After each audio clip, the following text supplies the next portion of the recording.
This Morning.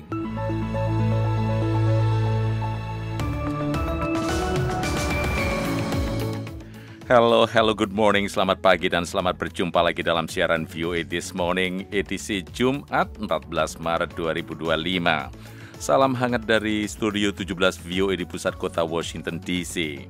Pengantar siaran ini saya Leonard Triono dan bersama saya di studio produser Bani Rahayu dan teknisi Charleston Mock.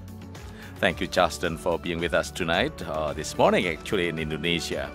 Berbagai laporan terkini dan informasi menarik telah kami siapkan untuk Anda. Di antaranya, Presiden Donald Trump mengatakan Rusia berikan sinyal positif atas usulan gencatan senjata Amerika. And maybe we're close. We're getting words that things are going okay in Russia. Masih awal tahun, APBN Republik Indonesia dilaporkan sudah defisit 31,2 triliun rupiah. Defisit 0,13%, tentu masih di dalam target desain APBN sebesar 2,53%.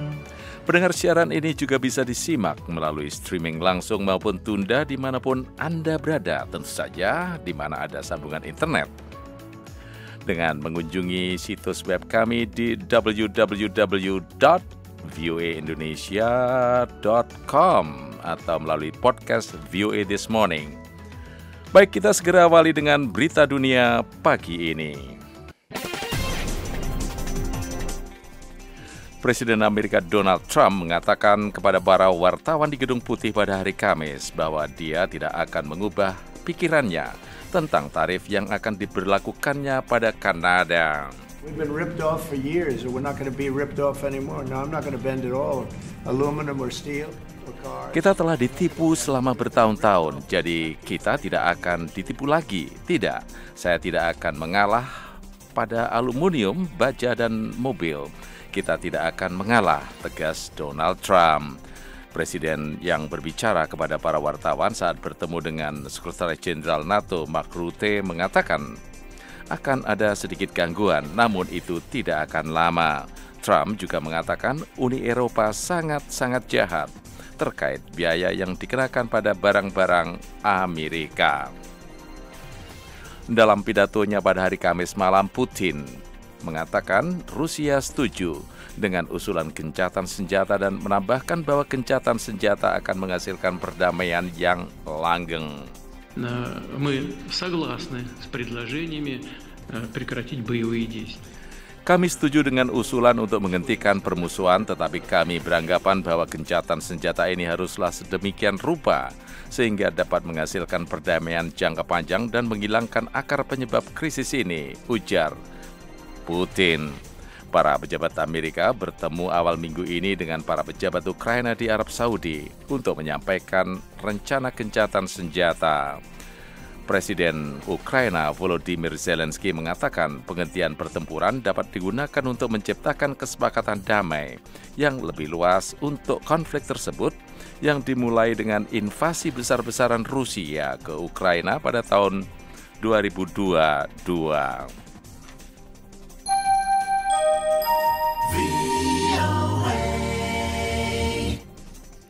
Para demonstran dari sebuah kelompok Yahudi memenuhi lobi Trump Tower hari Kamis untuk memprotes penangkapan dengan alasan imigrasi terhadap seorang aktivis Universitas Columbia yang mendukung penyelenggaraan protes di kampus Manhattan terhadap tindakan Israel di Gaza.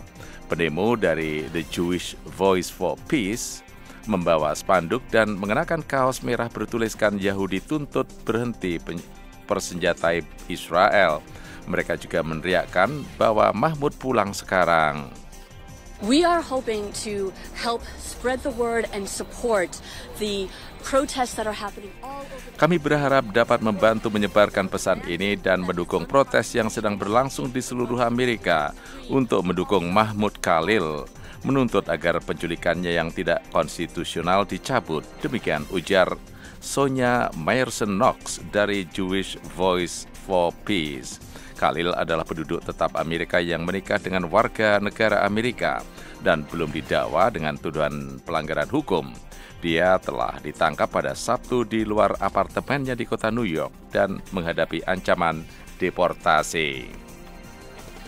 Ribuan warga Suriah yang melarikan diri dari kekerasan sektarian di pesisir yang dimulai seminggu lalu masih berlindung di pangkalan udara Rusia di Provinsi Latakia, kata seorang pejabat Rusia pada hari Kamis. Bentrokan antara pasukan keamanan pemerintah dan kelompok bersenjata yang setia kepada Presiden terguling Bashar al-Assad berubah menjadi serangan balas dendam sektarian yang menewaskan ratusan warga sipil. Sebagian besar dari mereka adalah kaum Alawi, sekte minoritas asal Assad. Ribuan orang melarikan diri melintasi perbatasan ke Lebanon, dan yang lain lari ke hutan dan berlindung di pangkalan udara Rusia. Meskipun pejabat pemerintah berupaya membujuk mereka keluar dan meyakinkan mereka bahwa situasi terkendali, banyak yang menolak untuk pulang. Sekretaris Jenderal PBB Antonio Guterres melihat langsung situasi lebih dari 1 juta pengungsi Rohingya di Bangladesh, sementara kekhawatiran meningkat terkait pemotongan bantuan yang serius di seluruh dunia, menyusul keputusan pemerintah Amerika Serikat untuk menutup operasional USAID. Penasihat urusan luar negeri Bangladesh, Tauhid Hussein, menyambut Guterres di bandara. Pada hari Kamis, kunjungan 4 hari Guterres yang kedua ke Bangladesh dipandang penting setelah pengumuman kemungkinan pemotongan bantuan oleh Program Pangan Dunia. Demikian berita dunia dari VOA Washington DC.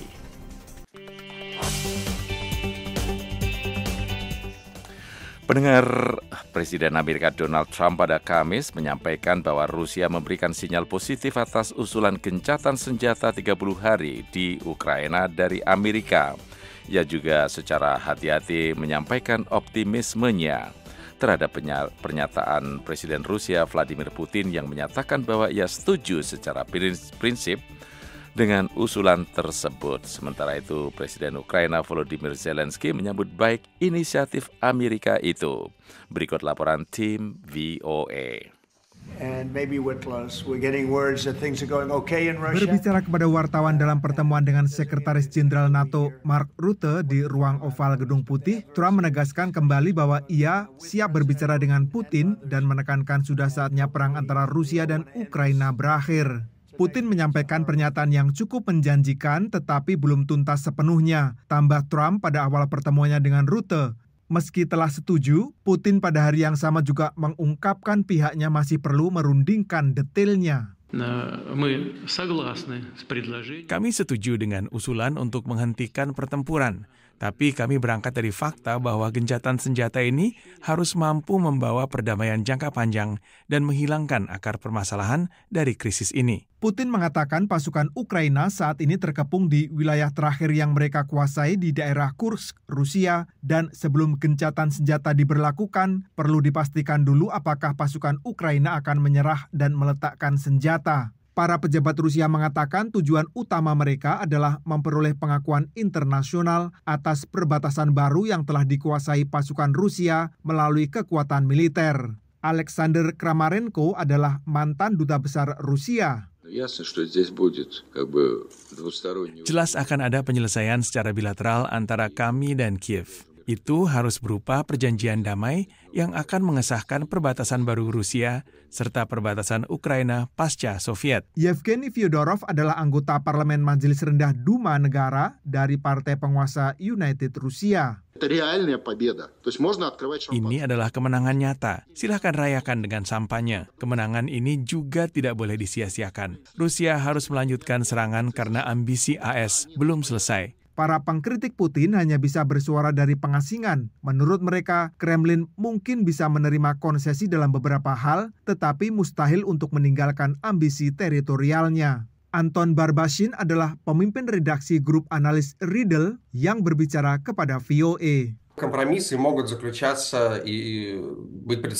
Ada kemungkinan kompromi dalam beberapa aspek lainnya, misalnya terkait bagaimana sistem keamanan Ukraina akan dibentuk setelah perang. Moskow ingin terlibat dalam pembentukan sistem keamanan baru ini dan menentukan apa yang boleh dan tidak boleh dilakukan. Terkait negosiasi Selasa di Arab Saudi, seorang tentara Ukraina di Kiev, Volodymyr, mengatakan,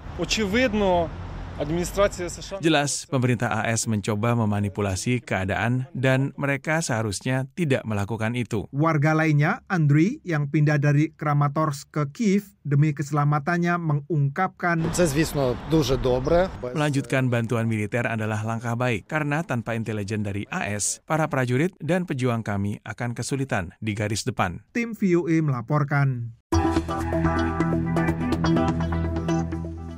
Pendengar, Kementerian Keuangan melaporkan, saya maksud Kementerian Keuangan Indonesia tentu saja melaporkan defisit anggaran, pendapatan dan belanja negara atau APBN 2025 yang baru berjalan 2 bulan. Ekonom memprediksi defisit akan semakin melebar. Reporter VOA Gita Intan melaporkan dari Jakarta.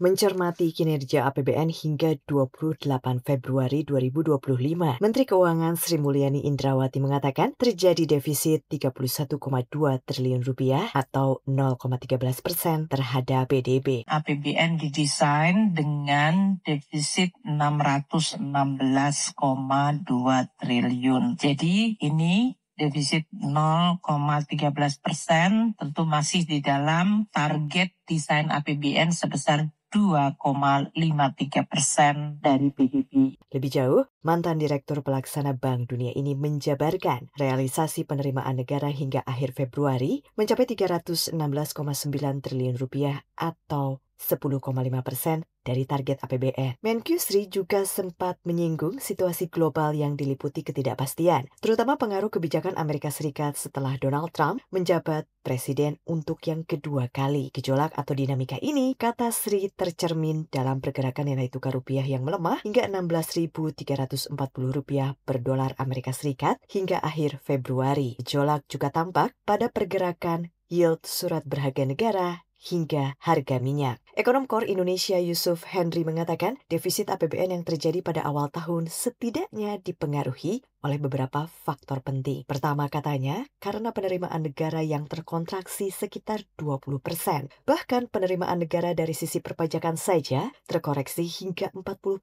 Kedua, faktor penyesuaian tarif PPN pada detik-detik terakhir tahun lalu yang ikut mempengaruhi proses restitusi pajak. Selanjutnya, yang tidak kalah penting, kata Yusuf, adalah sistem administrasi perpajakan yang dinilai belum siap. Seperti diketahui, Ditjen Perpajakan meluncurkan Cortex agar pelaporan pajak bisa menjadi lebih mudah. Namun dalam praktiknya, sistem Cortex ini tidak bisa bekerja secara maksimal. Faktor selanjutnya adalah dari sisi perekonomian, salah satunya harga komoditas yang sudah terjun bebas dibandingkan pada tahun-tahun sebelumnya. Yang akhirnya mendorong terjadinya defisit ya. Dan defisit ini juga hadir lebih awal. Artinya di tahun lalu defisit itu baru terjadi di bulan Mei 2024.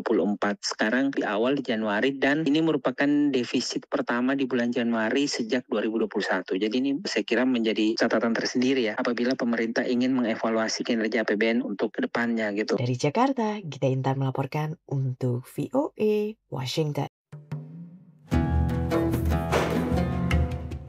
Pendengar, seiring semakin banyaknya jumlah penduduk muslim di Amerika, industri halal di negara itu pun semakin subur, termasuk restoran halal. Tabish Hoda, kreator konten asal Philadelphia, Pennsylvania, hadir untuk menjembatani para pengusaha restoran dengan konsumen yang mencari tempat makan yang menghidangkan sajian halal. Tim VOA melaporkan. Yeah, that looks really good. Tabish Hoda hadir di tengah para koki yang sedang bersiap menghidangkan menu khas Meksiko di Taco Beast Mexican Grill, Philadelphia, Pennsylvania. Tapi ia bukan hadir untuk memasak. Everything a little bit slower. Melainkan mengabadikan berbagai makanan di sana dalam bentuk konten media sosial. Tabish adalah sosok di balik akun Instagram Philly Halal Spots yang mempromosikan berbagai bisnis dan restoran halal di kota Philadelphia dan sekitarnya. So I started this during COVID because there was a huge Saya membuat akun ini di tengah pandemi, ketika terjadi masalah ekonomi di mana orang-orang tidak makan di restoran dan banyak restoran yang kesulitan. Lantas, saya dan istri terpikir untuk membantu memperkenalkan restoran-restoran ini. Selama 3 tahun terakhir, Tabish sudah mengulas lebih dari 100 restoran dan bisnis halal di kota itu. Akunnya telah diikuti setidaknya 31.000 orang dan menjadi panduan kuliner halal baik bagi warga muslim maupun non-muslim. Ketika ditanya sesering apa ia menerima pertanyaan warganet yang tidak familiar dengan konsep halal, Tabish menjawab, Every once in a while that'll happen, but I think in Philadelphia Kadang-kadang ada yang tanya, tapi saya rasa di Philadelphia konsep halal sudah cukup dikenal. Banyak warga Muslim tinggal di kota ini. I need the burrito. Okay. Restoran yang diulas Tabish hari itu, Taco Biz, adalah restoran halal baru di Philadelphia. Meski mengusung menu Meksiko, bahan makanan yang digunakan merupakan produk-produk yang memenuhi syarat kehalalan, kata pemiliknya Mohammed Bad. Di seluruh AS, orang-orang mau makanan halal. Dan merupakan nilai plus ketika restoran Anda menyajikan makanan halal. Karena Anda jadi punya basis pelanggan dari komunitas besar yang mengkonsumsi makanan halal. Hal senada diungkapkan Diana Wijoyo, koki sekaligus pemilik Rice and Sambal. So I'm making kare mie. Diana mengapresiasi apa yang dilakukan Tabish dengan Philly Halal Spots-nya. You reach an audience that you didn't think that you would reach, you know. Kami menjangkau audiens yang sebelumnya tidak terpikirkan karena mereka sebetulnya target pasar tersendiri. Saya sangat menghargai yang Tabish lakukan karena dia membawa banyak pelanggan baru untuk saya.